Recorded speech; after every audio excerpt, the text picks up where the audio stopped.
For this recipe with pate sablee, we will make marbled cookies.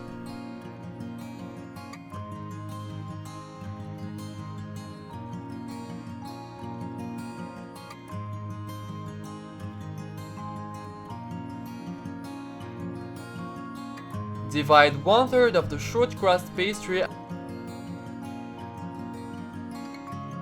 and add cocoa powder.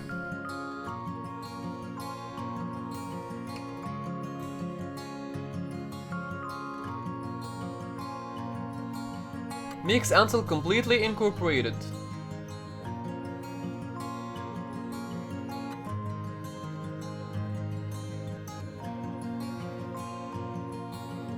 Roll out both dough pieces and mix them rudely to give them a marbled effect. Roll the dough into 3 cm or 1 inch diameter cylinder.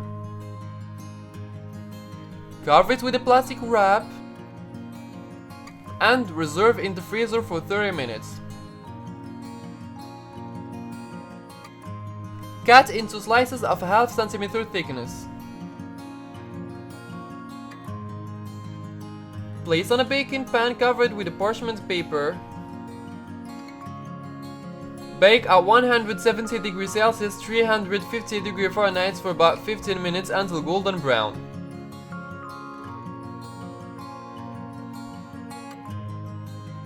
Let the cookies cool down before serving. Bon appétit!